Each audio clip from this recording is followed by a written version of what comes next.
Good morning, Las Vegas. It's Zandra Pollard. It's Where I Am on 91.5 Jazz and More. Thank you for tuning in. We have a wonderful guest today. Her name is Danielle McCafferty. Is here in studio, and we are going to talk about trauma healing. And Danielle does this through yoga. What's interesting is Danielle started in the criminal justice field, right? You're like working, trying to investigate criminal investigations, or what is it called? Like so it's called CSI stuff. CSI, crime scene analyst. Yes. And somehow you you made it through to yoga. When I tell it chronologically, it makes a little bit more sense. Okay, well then help us out, because I need to understand. So I started college really young here in Las Vegas at CSN High School. And then I transferred over to UNLV right here. And I studied criminal justice and crime scene investigation, criminalistics. And I worked with Metro as a volunteer. And I just saw so much hurt within the criminal justice system. I'm sure. Yes. And I just saw so many people. I saw past, the bars or whatever you want to call it. I just saw so many people with so much hurt. Yes. And I took yoga at the same time, kind of as just a physical fitness activity. Okay. And I didn't really think anything of it until I started working within the demographic I already was in. Yes, because you're taking in all that energy, right? So I was putting the tools I was learning into the space I was already in and started to see these transformations within people. And I was like, well, maybe there is something to it. Yeah, absolutely. So I took all of my experience within the criminal justice system, all the things that I knew about psychology, how people move through trauma physiologically and psychologically. Okay. And then how can we translate that to actual physical modalities within the body? Like, how do we get those things out? How do we even recognize that those things are there? Right, because so many times we sweep things under the rug and we're like building all these layers on top of layers of just stuff. Yes. Right? So a lot of times we don't even recognize that we're doing that because we're trying to get through the day. Yep. Yeah. So tell us, like, is it the end of the day? Is it every hour? Should we just do some breathing? Or I tell people it's anything that you can start with, anything that you can stomach, but it's something that's authentic to you, really. So I always tell people yoga is your yoga. Yoga means the union of the mind and the body.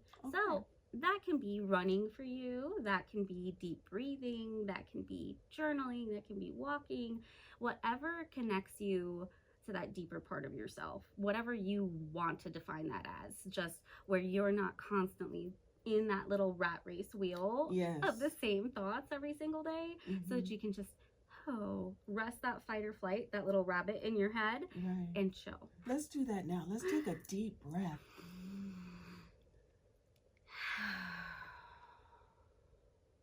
Yes. All right. So, tell us about your book. You have a book called You Have the Key. Yes. Yes, and you can find it on Amazon. Yes, it is on Amazon.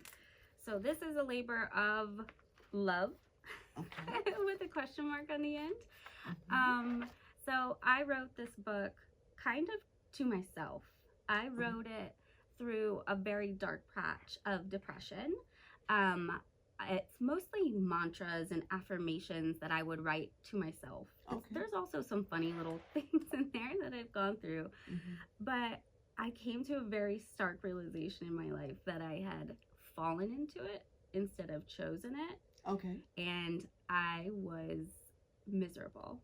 I had the picture perfect life. I had the career, I had the house, I had the husband, but it wasn't something I actively chose. It was something that I was supposed to do. That is how things were supposed to be done. And it just wasn't what is meant for me. So I imploded my life. Okay, so you weren't feeling it. Yeah, so the book is all of those oh my goodness moments in between that kind of helped me get through it. Well, one stuck out for me. I want to read it. Okay. It says, "It is an honor to love and be loved by me." Love that one. Yeah, because if I love you, you're lucky. Yes. Yes. It's an honor to be loved by such a person that is connected to themselves. That's right. Right? It's an honor to be loved by anyone. So, and to love yourself. Absolutely. You know, this is all about loving you. You know, you have to love yourself first. And that means giving yourself the time and energy needed. Right? Absolutely. Yes. And sometimes that shows up in different ways. A lot of people think that self-care is taking bubble baths and lighting a candle, and it can be. It's that too. It is that too.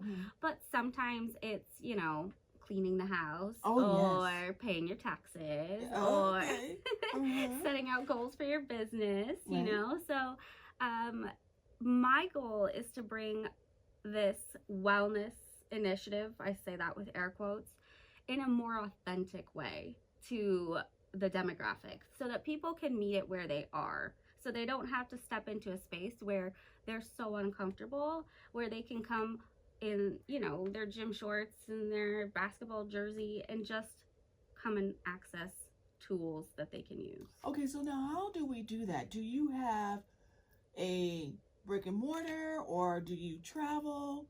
What is getting to yoga with you like? So I do a lot of events around the community. I try to make them very accessible in spaces that people like to come to so that they're fun. They're very, very low pressure. Okay. I curse a lot. I know. There's lots of giggles. There's lots of falling over and shaking and all kinds of things. So I do lots of events and they're always posted on my website, which is root2yoga.com. And wait, go back.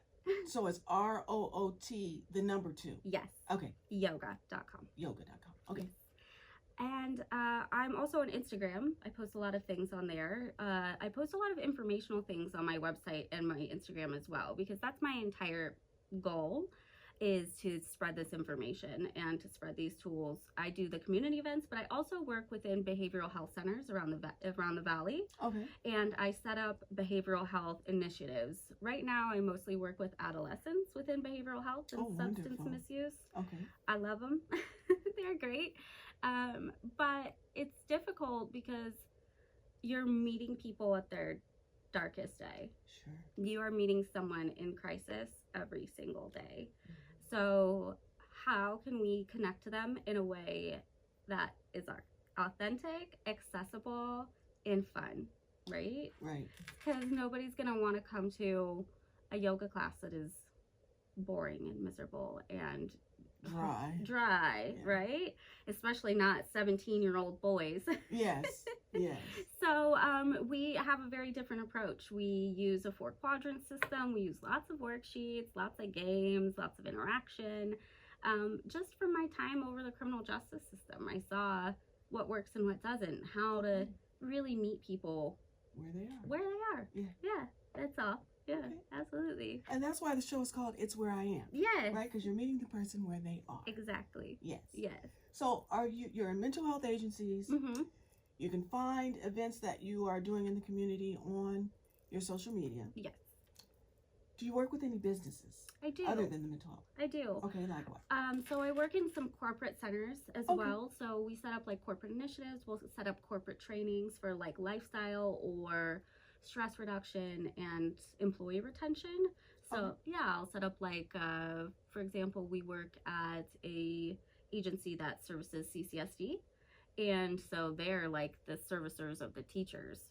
If you could imagine how stressful that is. Yes, I know. And firsthand. So we do yoga with them every single day for 30 minutes a day. Oh, wow. Mm-hmm. Well, my thing with yoga, I'm not going to lie. I'm not the most flexible person. Exactly. That's perfect. So I get embarrassed, like, I don't want anybody looking at how far I'm while I'm getting to my toes or my knees. What about someone like me, like who wants more of a private session because I don't want people around me? Absolutely. Absolutely. Okay. I tell everybody that it's scary to go into a yoga studio. I mean, it's scary. And then your legs start shaking and stuff. Yeah, mine do. I always tell people, I'm like, no one cares about you. I pinky promise in the most beautiful, most respectful way. No one's looking at you. No one cares. They're only concerned about themselves. Yes, because you know what? Because I am only concerned about myself, so I don't know why I'm thinking someone is concerned about me. Yeah, you're right. They don't care about your baggy t-shirt or your ponytail or nothing. Okay. Yep.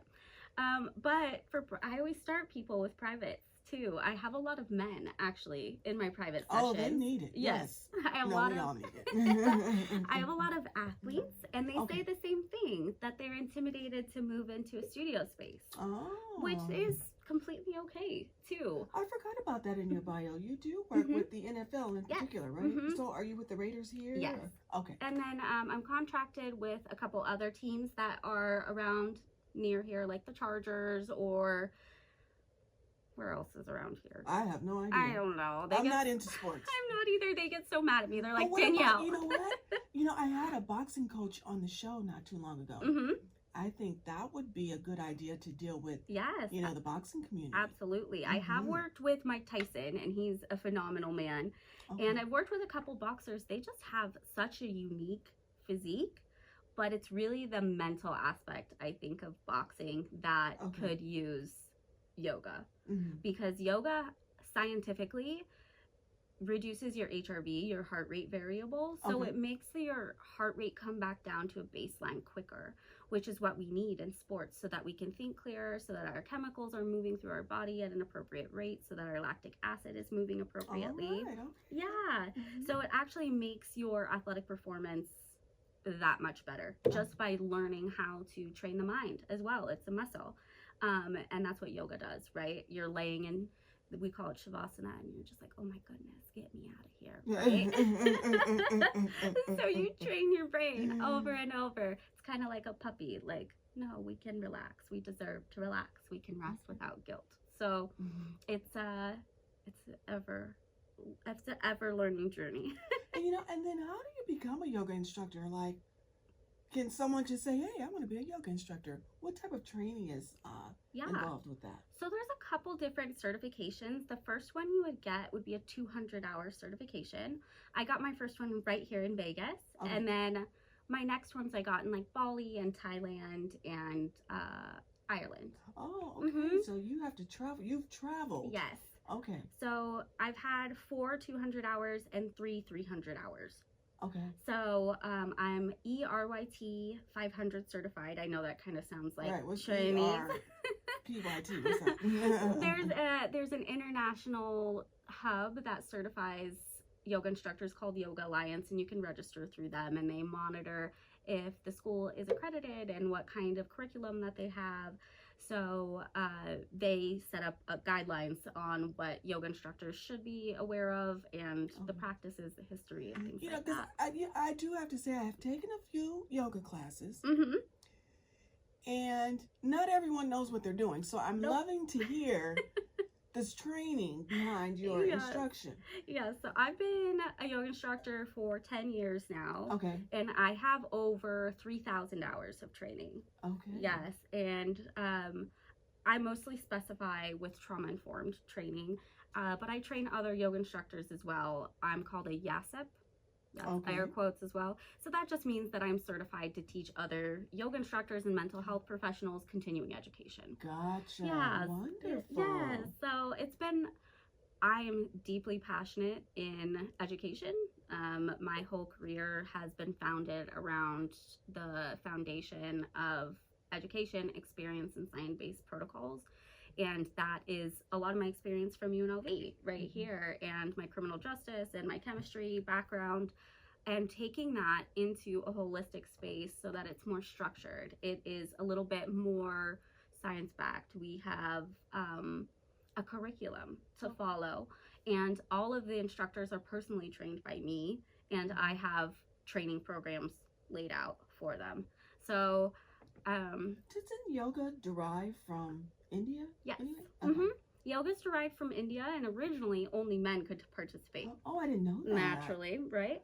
And then women kind of took it over in like the 70s, And now it's starting to be more culturally recognized around the world. Sure. Yeah, yes. absolutely. So it's been a huge shift over the past 10 years, and I'm really glad to see it.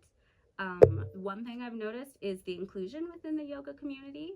I suffer with a chronic illness, and a lot of the space kind of has this toxic positivity. Okay. Is what I that. call it. Okay. It's just all love and light. You know, everything's love and light. It's like sometimes things aren't love and light. Like sure, the trauma we go through, the diseases we move through, the experiences we move through in yoga and life aren't always love and light. And we're allowed to recognize that. We're allowed to honor the dark.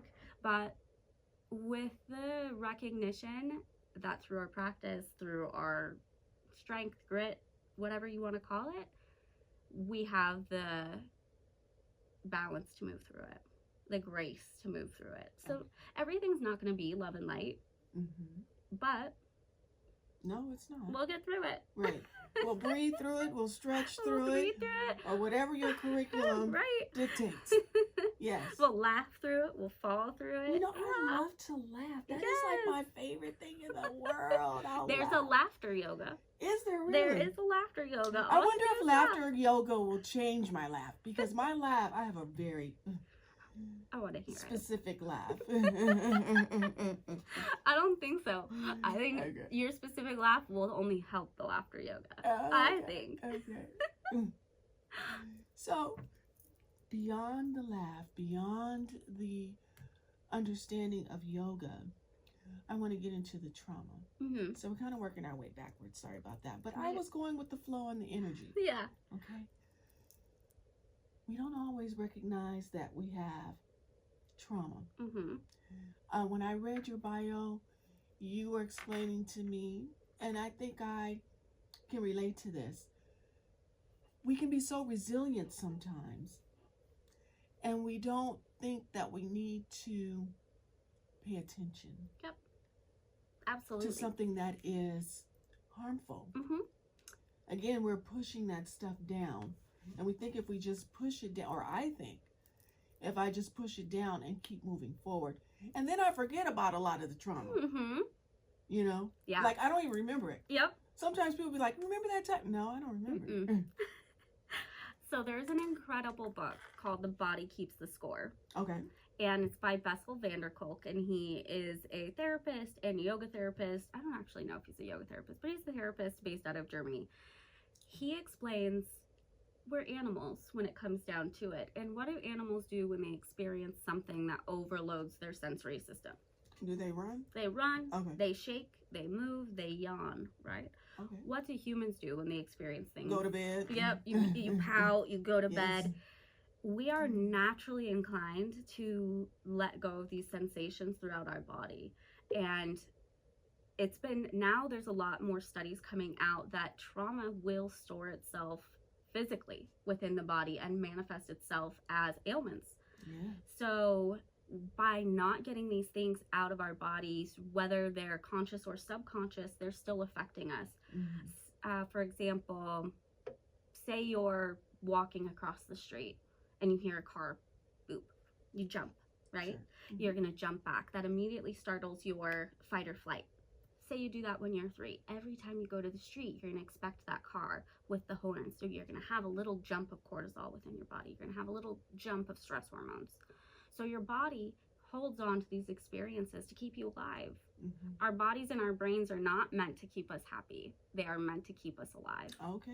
It is our responsibility to maintain a healthy life, to maintain our mental health, to maintain happiness and balance. Because you're responsible for your own happiness. Yep.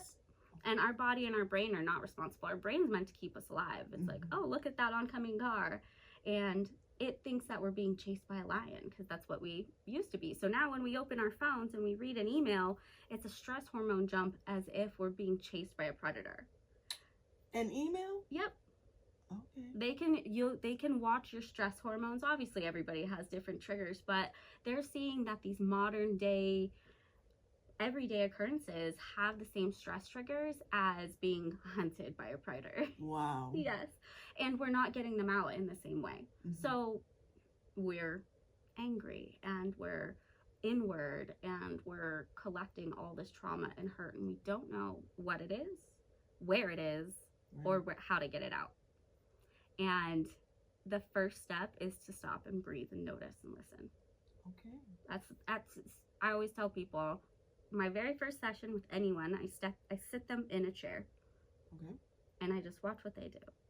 Okay. That's it. And I'm like, for how long? 2 minutes. Okay. And did we do that? We didn't do that. We did. Oh, you did. I didn't.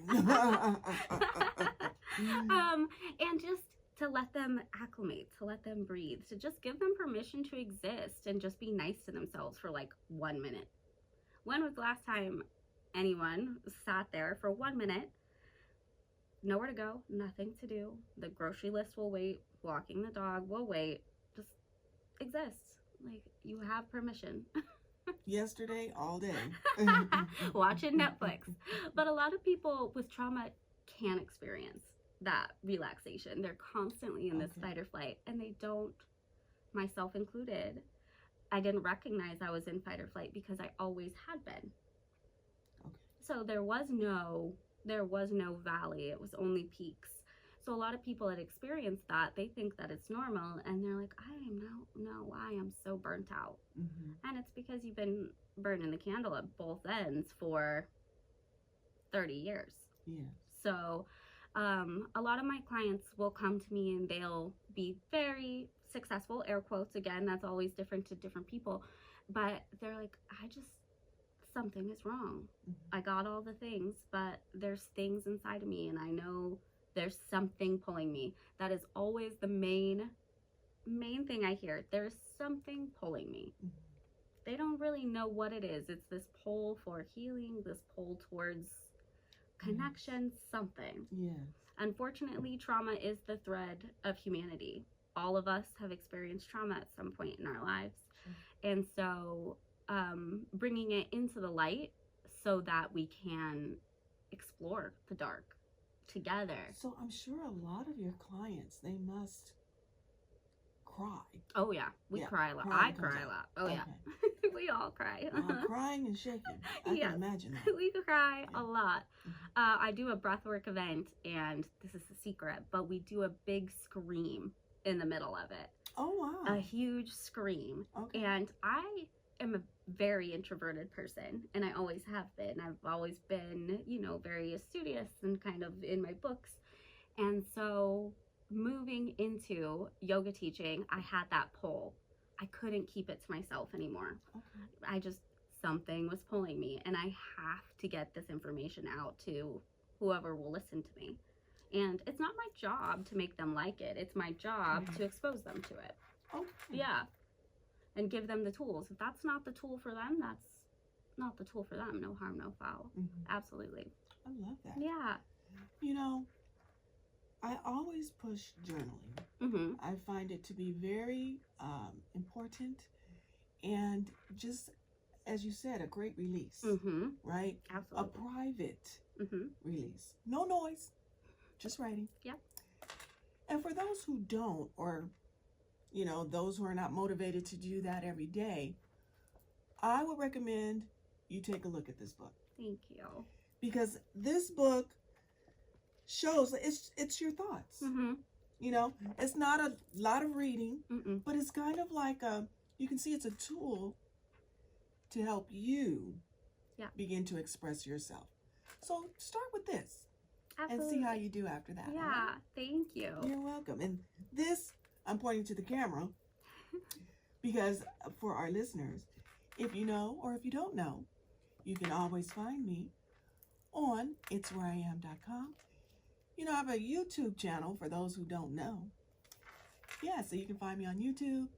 Also, if you've missed any part of this broadcast, you can listen to it on all your major podcast platforms, such as Apple, Spotify, Google, and the like. Whatever you like, I'm there.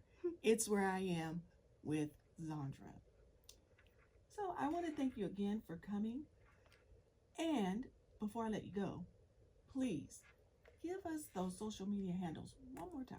Absolutely. So you can find me at my website. It's www.root, yoga.com. And then I'm on social media under R2.yoga.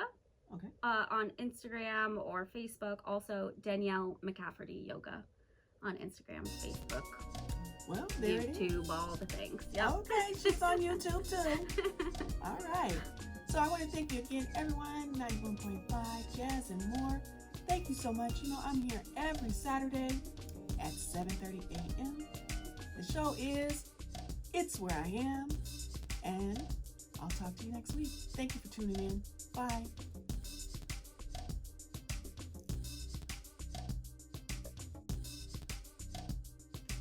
Beautiful. Thank you so much. That was great. Well, I didn't know. You know what? I read it, but I didn't know you were so in depth. Oh, thank you so much. Thank you.